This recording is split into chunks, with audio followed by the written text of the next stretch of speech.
good job. It has nothing to do with the history.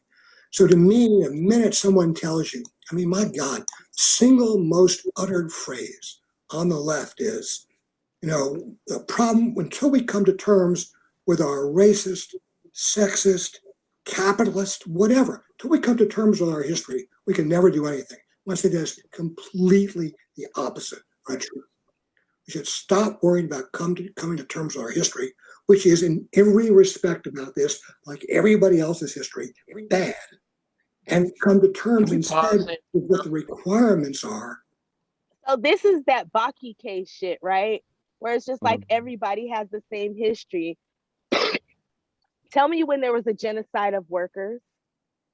When was there a genocide? When did they round up workers in this country and enslave them, beat them, send their children? Let me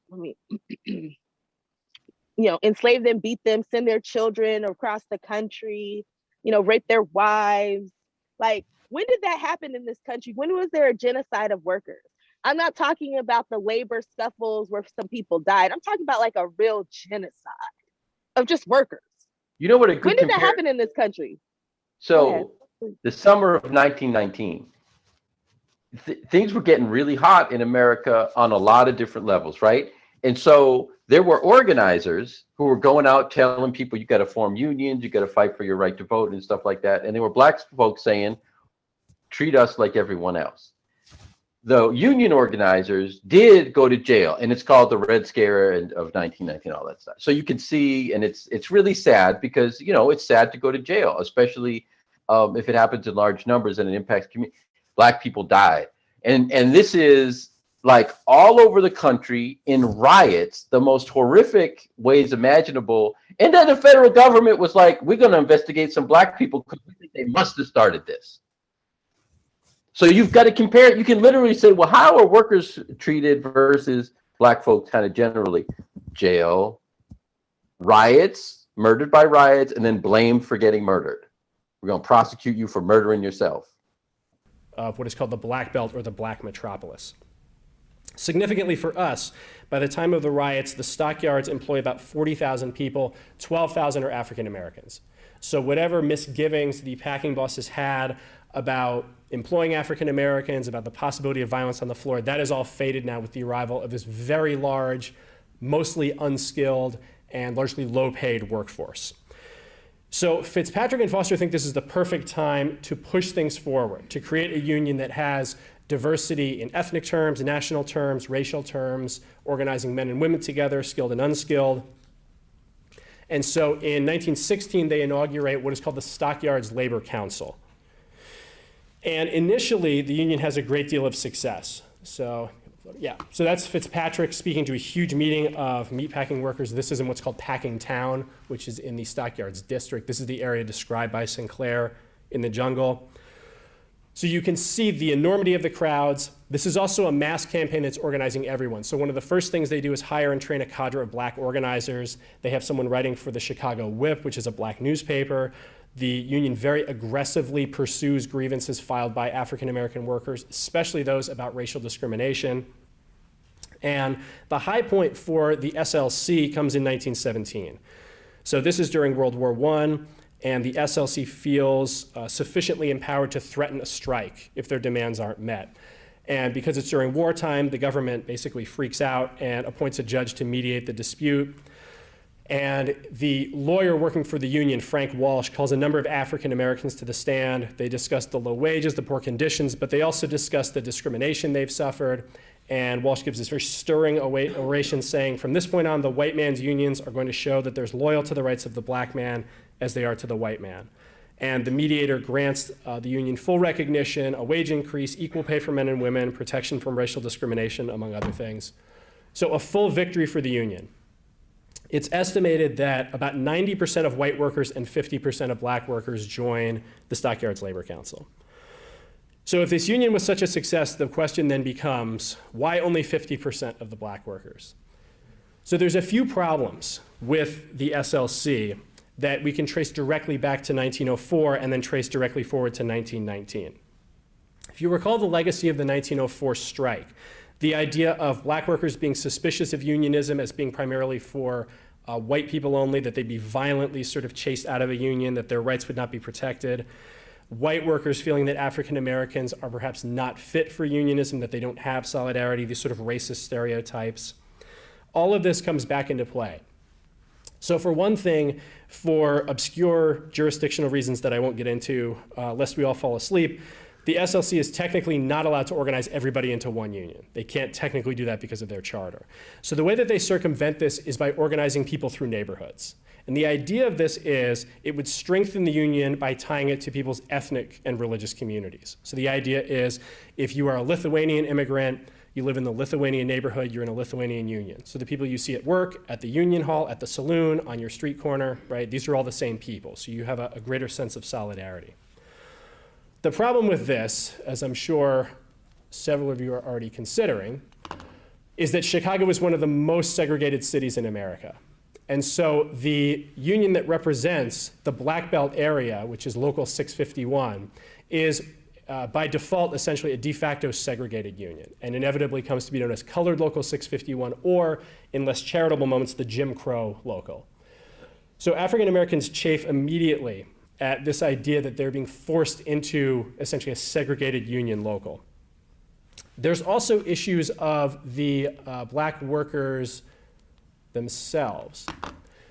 So the majority of members of the SLC, black members of the SLC who stick around, who are very active in the union, are native-born Chicagoans. For migrants from the South, they have very little experience with unions, and what little they do is extremely negative, even more exclusionary and violent than unions in the North.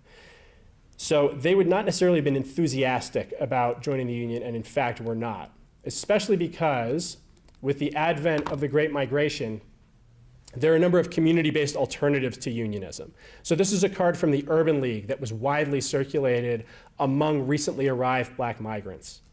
So you have the Urban League, the Wabash Avenue YMCA, countless numbers of churches, fraternal organizations, things like that are serving a lot of the same purposes that a union would. So things like securing employment, mediating workplace disputes, purchasing things like disability insurance, the like, that a union could serve, right? Those are the same things a union can do, but this is a black organization that is specifically assisting the black community, and you don't have to deal with things like a de facto segregated local area. You don't have to deal with paternalistic white leadership.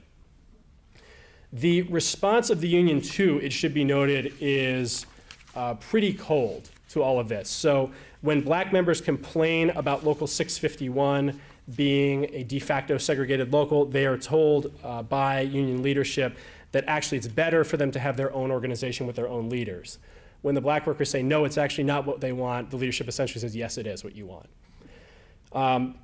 There's even Fitzpatrick, who's generally very progressive, especially for his time on racial issues, responded to low membership among the African American community by saying, the poor, deluded, colored, non-union man allows himself to be exploited by the packers to the detriment of his own fellow Negroes and to the great injury of the white worker, too. So trucking in a lot of these very ugly racist stereotypes about African Americans being almost servile and not really fitting into the vision of the union. So one thing we know about the race riot of 1919 is that it is not an event that occurs fully spontaneously, that this is something that had been building for several months and even years. The thing that is always cited here, the bombings of black homes that occur starting in 1917. The same thing happens on the shop floor in the stockyards. So in testimony before the federal mediator in the summer of 1919, it's recalled that gangs of white union workers would wait outside the stockyards gates, and if any black worker came out without a union button, he'd be hit over the head and shoved back inside and told, don't come out until you sign a card. Another case where a union worker physically threatened a non-union worker, and the non-union black worker beat him into unconsciousness with a pipe. Workers regularly coming to work with revolvers and knives concealed in their clothes for fear of a race war in the stockyards. So when the riot finally occurs, it's sort of the culmination of a lot of these tensions and a lot of this anger that's been seething for a couple of years now. So the riot itself, which we know explodes in July 1919 with the murder of Eugene Williams and the refusal of police to arrest his killer. This leaves 38 people dead, lasts for 8 days, consumes much of the South Side in particular. There are a couple of things about the riot that are significant, though, from a labor perspective. So one is, unlike contemporaneous riots, I'm thinking of Springfield, Illinois in 1908, East St. Louis in 1917, and Tulsa in 1921. These other riots are more like massacres, or pogrom would probably be the best word, in which whites are trying to chase African Americans out of the city. In the Chicago race riot, there are pitched battles back and forth between white and black citizens. So one thing that sociologists cite here is that no women are killed during the riot, that this is almost a war, essentially, between white and black, with casualties on both sides. So that's going to make the rebuilding of the city much more difficult, because they're seen by both sides as being aggrieved, that both sides are going to be seeking justice or even vengeance. The other thing is that 41% of the injuries sustained during the riot and several deaths are in what's called the Stockyards District. So this is, north is pointing this way. This is a map from I think this is the Tribune, where you can see the stockyards over there. A bit toward the east is what's called the Black Belt, and then in between are the neighborhoods of Canaryville and Bridgeport, which are Irish American neighborhoods that African Americans had to cross to get to work, which are very hostile to African Americans. So the very act of going to work was kind of taking your life in your hands. So there's a very close connection now between the racial violence of the riot and the idea of going to work. So it's clear that work and labor is going to play a central role in how this is ultimately going to be resolved. The resolution from labor's perspective is that all of this is a product, again, of divisions created artificially by bosses. So during the riot, the CFL, the Chicago Federation of Labor, opens a soup kitchen that's open to black and white workers 24 hours a day. It publishes a very bold editorial saying that white workers have not only a responsibility to refrain from violence, but to prevent violence from being visited upon black citizens, as they say, not because the unions had anything to do with starting the present trouble, but because of their advantageous position to help end it. And it's a bit difficult to tell because the records don't have a box for a union member for each of the police reports, but based on what we can piece together, it does seem like union members did not participate in the violence in very large numbers, that the union kind of restrained its members. So the riot ends on August 3rd, and the big question remaining is, what's going to happen, right? What's going to happen when the stockyards reopen, when all of these people, black and white, are put back into the same place, the same rooms in some areas, some of them with axes and knives, right? So the union, not surprisingly, again, blames this on employers. So this is a pamphlet that was widely circulated after the riot. There's a lengthy piece in there by the secretary of the Chicago Federation of Labor that blames all of this on employers, right? That what they've done is set white against black in a battle over pay and conditions and things like that. Famously, the heads of the CFL want J. Ogden Armour charged with conspiracy to commit murder. That doesn't go anywhere, as you can imagine. But they clearly feel that the race riot is purely a product of the divisions created by packing bosses and the like. So on Thursday, August 7th, this is the kind of flashpoint that would really shatter this tenuous alliance, or what's left of it. The Packers announced their plan. They're going to reopen the stockyards with militia and police inside the stockyards to preserve order, make sure there's no further violence. The union responds to this with fury, the union meaning union leadership, simply because of the long history of police and especially militia being used to break strikes, and especially in Chicago. There's a very, very bloody history going well back into the 19th century of militia being used against strikers. And one union organizer says, "My men don't want to work with a Boy Scout with a bayonet right behind them," sort of mocking the militia. And in a bit more ominous tone says, "5 days of race riots have our white workers alarmed and inflamed, and we don't know how much longer we can control them." Their solution to this is to say, keep the militia and the police out of the stockyards, and we, the union, will reopen them and we'll be responsible for security. We will keep order. Black workers respond to this with incredulity, as you can imagine. So Robert Abbott of The Defender says, "We confess that our experience with organized labor in this locality has not been reassuring," and says that this is a very foolish plan, and that in fact black workers actually would prefer the militia and police to remain, which is not surprising. They've just been through 8 days of rioting where you have people driving through the Black Belt firing indiscriminately into houses. Most damningly, the black union Local 651, publicly slams this plan as being contrary to their own interests, saying this is a malicious attempt to prevent members of our race from returning to their places of employment, and we demand every means of protection that we as law-abiding citizens should receive.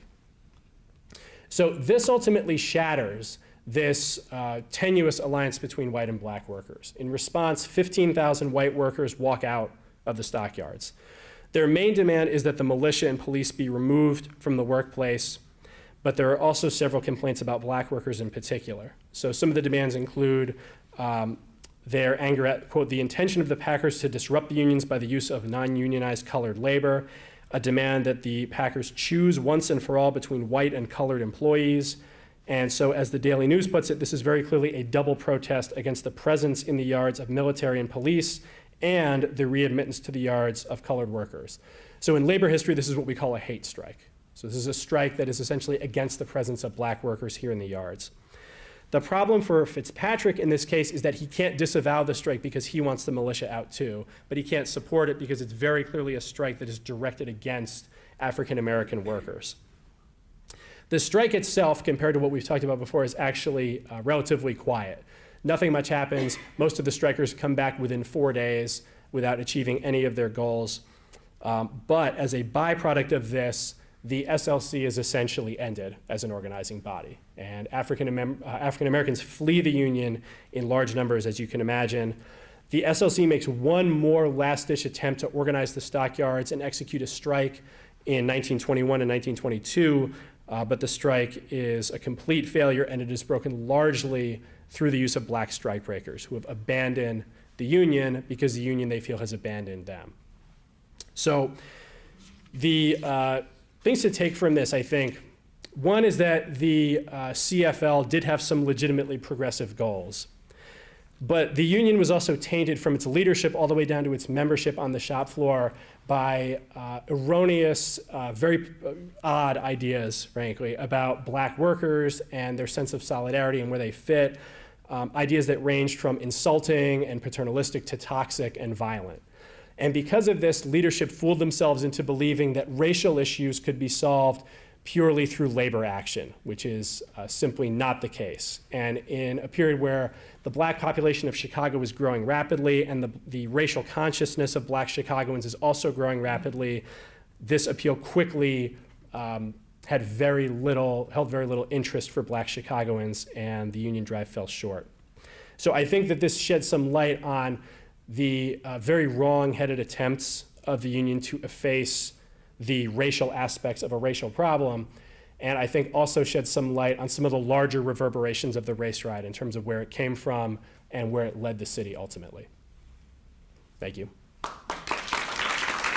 It's literally insanity. I was going to just also point out that he says, people say we have to face our racist past in order to move forward, and the opposite is true.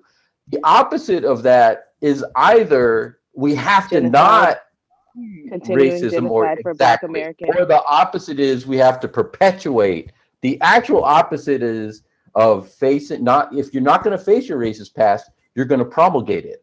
That's literally what the opposite is. So, dude is like literally like we have to. Again, these are nicer gas chambers. They're going to have some like decorative edges on them. It's going to have like real cool doors. They're gonna have some drinks. Yeah, there'll be like TV streaming. They'll decorate them with kente cloth. Yeah, Nice. That's right. That's nice. I gotta big ask, booty light skinned bitches. I gotta ask. Though, in the sun, it'll be real lovely. Why is he acting like ignoring our racist past is going to change something for us, as if we haven't already been ignoring our racist past? Because history doesn't matter. That's how he started off the whole conversation, but catch up. I don't know if Mud's the one who's behind here, but right, exactly. It's like let Mud keep going. I'm sorry, Mud. Please finish. I'm just saying, like that's essentially it. Like it's not like this country has actually dealt with the past, disenfranchisement, enslavement, and rape, torture, lynchings. Like it's never really dealt with any of that shit in any significant way. It's been symbolic. Right. I mean, so why are we, like, just because like people talk about like this stuff, like especially in black circles, that's like Is that what they're saying is happening? A conversation? Because I don't see any policy happening. I don't see any like levers of the government being flipped to Thank you. to, you know, give us resources or to like give us any form of power like in this country. So, and I haven't seen that in my lifetime. And I'm pretty sure, you know, my parents haven't seen it in their lifetime. My Baldwin grandparents, did it. You sounded like you know what Baldwin. I'm saying? I have never seen it. So like, yeah, I mean, look, I don't know. It's just frustrating You know, this because is bull. they're not dealing with any form of our reality. Like they're just creating their own reality. Mud, this wasn't for you. That's why. This is for white people, so they have excuses to so when they no longer Read the involved in the comments, movement. man. The comments are terrible. Like this is what they do. This is what Adolph Reed does. This is what Bree Joy Gray does. This is their job. They give white people arguments to not get involved with the anti-racist project in America. Oh, well, you don't want to do reparations? Well, here are the arguments you can use. Well, we have to unite amongst class lines first. Yeah, it's so important what you're saying. Yeah. And Gerald Horne even said that to Bree. Every time that happens, it ends up being white people uniting along class lines to fuck Negroes. He didn't use the word fuck, but he should have. Yeah, that's Yeah, such a good point. And it's good. Like I hear you say that, and it reminds me that, you know, it takes a lot of work to maintain the dysfunction in this country. This is not natural. Even as crazy and as challenged as white folks are because of the pathologies that we're raised up with, we would not naturally continue to perpetuate. So you need people doing this kind of work, what they're doing right now, so that those angry DSA kids can look at that and then go to a meeting and be like, well, you know, a rising tide lifts all boats and Bernie was right and blah, blah, blah. They need that, like that dose. It's like, you can't, you know, they haven't figured out how to genetically modify people to be idiots yet. You still have to give them a shot every week or every so often or whatever.